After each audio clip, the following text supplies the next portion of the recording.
so hello everyone. As the master cadre exam is on 18th of September and बहुत सारे students demand कर रहे थे कि हमें previous year के questions के solution चाहिए. So we are starting a series on our YouTube channel जिसमें हम सारे के सारे previous year के questions solve करके के solutions आपको provide करेंगे.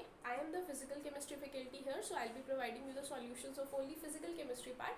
बाकी organic inorganic के लिए आप check कर सकते हो चैनल में, आपको playlist मिल जाएगी, उस पर आपको सब बीट ऑर्गेनिक इनऑर्गेनिक फिजिक्स और केमिस्ट्री मैथमेटिक्स जोलॉजी बॉटनी आपको सारे सब्जेक्ट के प्रीवियस ईयर क्वेश्चंस चैनल पे मिल जाएंगे. Okay, so talking about the questions, सबसे पहले मास्टर कहते हैं कि आई will be discussing all the papers and today आज के लेक्चर में, आज की वीडियो में आई विल बी डिस्कसिंग द 2021 जो जून में पेपर हुआ था बैकलॉग वाला, उसके हम लोग डिस्कस करने वाले हैं previous year questions. So physical chemistry part I will B only discussing. तो इसका जो क्वेश्चन पेपर है that I will attach below, तो वो क्वेश्चन पेपर से आप क्वेश्चंस चेक कर सकते हो. I am discussing the solution here. तो सबसे पहले 18th क्वेश्चन है, सबसे पहले दैट इज कि 18th नहीं है 17th है कि 48 ग्राम जो है CH4 का बर्न किया, तो CH4 प्लस O2 तो कितना कार्बन डाइऑक्साइड प्रोड्यूस हुआ. तो ये रिएक्शन हो गई. इसको बैलेंस करने के लिए आपको क्या करना पड़ेगा, बैलेंस करने के लिए आपको इधर 2 लगा दिया और इधर 2 लगा दिया. अब आपको पता है इसका मास कितना है 16 ग्राम और इसका मास कितना है 44 ग्राम. तो हमें पता है इसका अगर 16 ग्राम है तो मेरे को 44 ग्राम किसका मिल रहा है, कार्बन डाइऑक्साइड का. तो अगर इसका मतलब इसका 1 ग्राम है, so I will be getting 44/16 gram of CO2 और हमें दिया हुआ है कितना gram, 48 gram. So that will be 44/16 into 48. So ये 3 पे कट जाएगा, that is 132 gram. So the answer to this question will be 132 gram. मतलब अगर हम 48 ग्राम को बर्न करेंगे तो हमें 132 ग्राम कार्बन डाइऑक्साइड मिलेगा. ये सारे के सारे क्वेश्चंस आपके यूनाइटरी मेथड से ही सॉल्व होते हैं. उसके बाद नेक्स्ट जो हमारे पास इस पे से क्वेश्चन बनता है that is the question number 24 कि that is 2 moles of a gas, 1 bar is compressed at a constant pressure by using a constant bar of the. यहाँ पे हमारे पास नंबर ऑफ मोल्स कितने हैं, this is question number 24.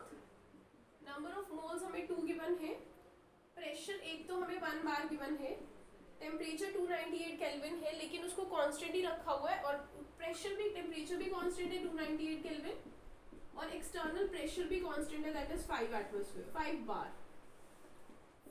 Yes this is 5 bar and that is also 1 बार.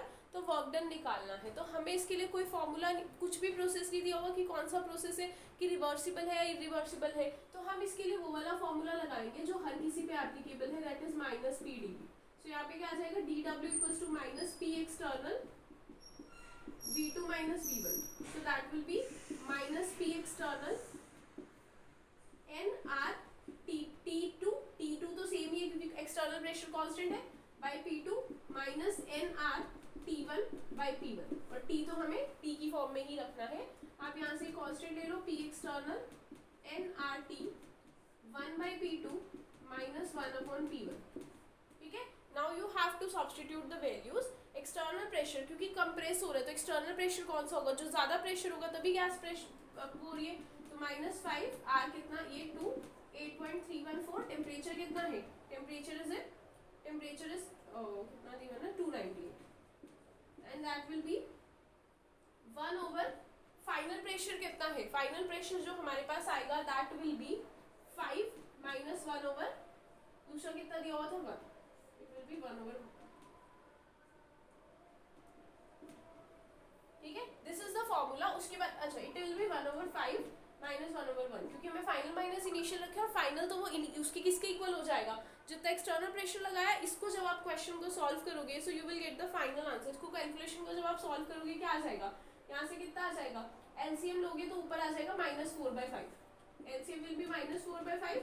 5 से 5 cut गया, जब आप इसको सॉल्व करोगे माइनस माइनस प्लस हो जाएगा और final answer will be 19820 joules. Joules में ही निकालना तो यूनिट कन्वर्जन की जरूरत नहीं है, ऑलरेडी ये जूल्स में ही आ जाएगा. ठीक है, so that's about the question number 24.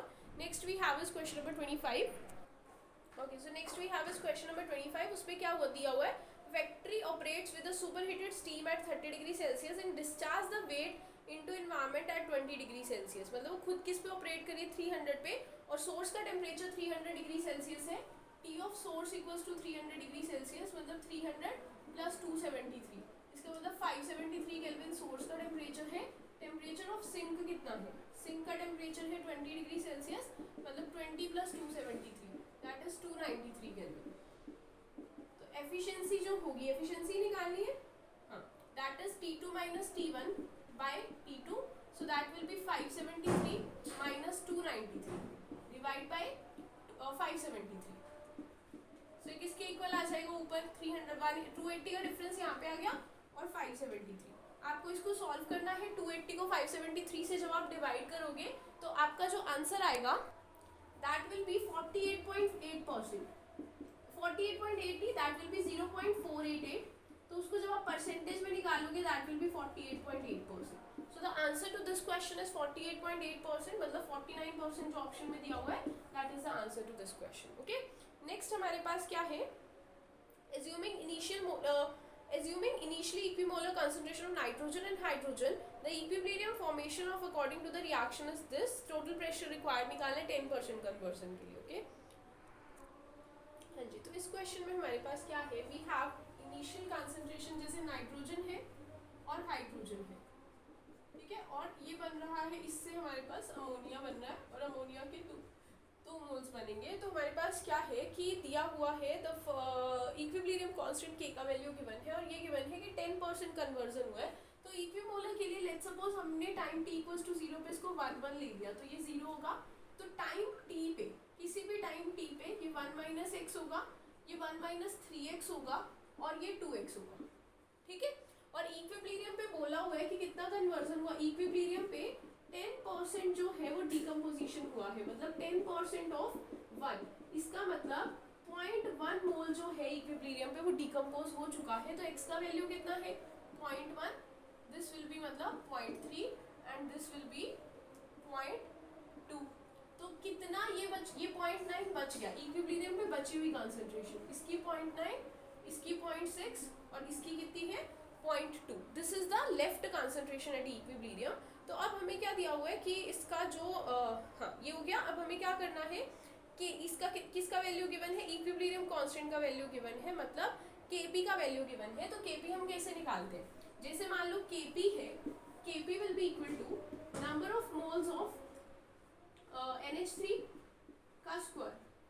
Kp क्या है, पार्शियल प्रेशर ऑफ NH3 का square divide by partial pressure of N2 multiply by partial pressure of H2 का square. So partial pressure of N2 का मतलब मोल फ्रैक्शन ऑफ NH3 का square multiply by P का square, mole fraction of N2 multiply by P, और साथ में मोल fraction of H2 का cube आ जाएगा और साथ में P का क्यूब। ये हो गया। इसको अगर हम सॉल्व करेंगे तो हमारे पास देखो P से ये 2 P कट जाएंगे, नीचे बच जाएगा सिर्फ और सिर्फ P स्क्वायर, ठीक है। नाउ व्हाट Kp भी हमें पता है, हमें निकालना क्या है, we have to calculate the total pressure, P ही निकालना है। अगर हमें ये वैल्यू पता है, ये तीनों वैल्यूज पता चल जाएंगी तो हमारा आंसर आ जाएगा। तो x जो NH3 है that is the number of moles of mole fraction of NH3 is number of moles of NH3 divide by total number of moles that is equal to 0.9 that is equal to 1.7। ये 0.7 आ जाएगा है ना यहाँ पे, तो that will B 1.8। तो ये क्या आ गया, मोल फ्रैक्शन NH3 का।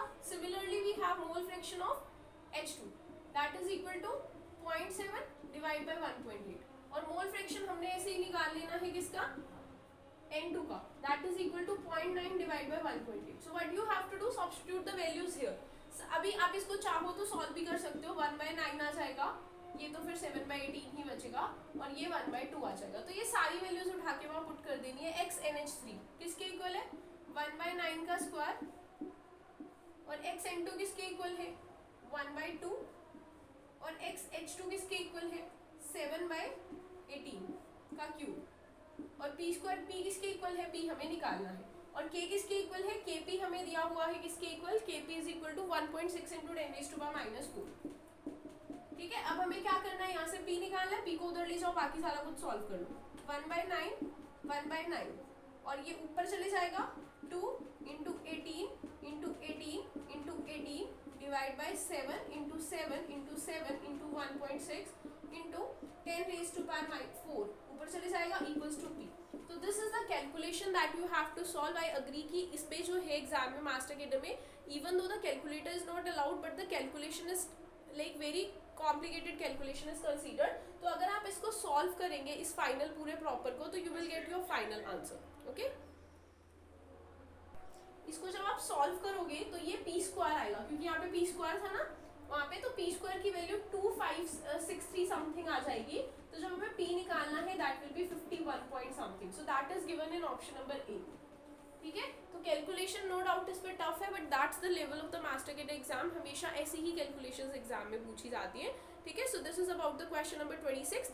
आगे वाले क्वेश्चंस जो है इस वाले एग्जाम से वो काफी सिंपल है। Okay, so next question is, एक एक्सोथर्मिक रिएक्शन है।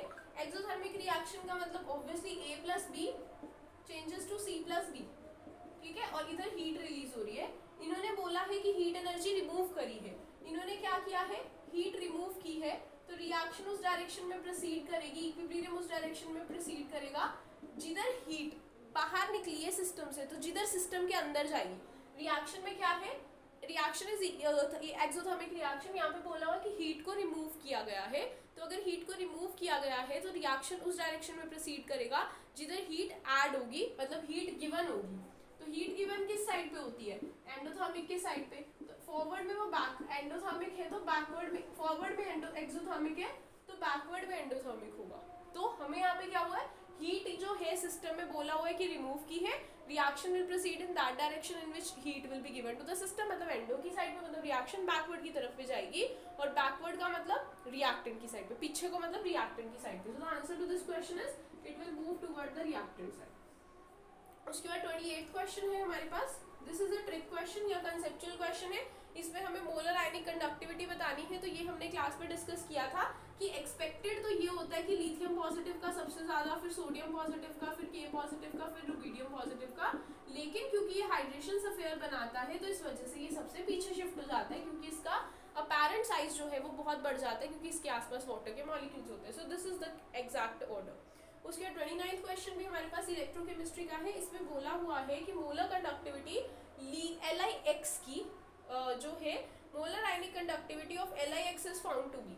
LiX का हमें दिया हुआ है lambda M nought, that is equal to 76.8 into 10⁻⁴। This is for LiX।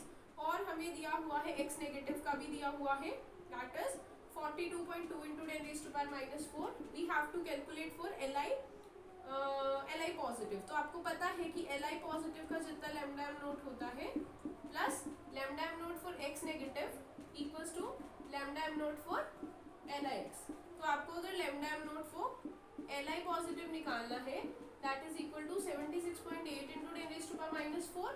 ये इधर आके माइनस हो जाएगा, minus 42.2 into 10⁻⁴। So that will be equal to कितना आ जाएगा, 34.6 into 10⁻⁴।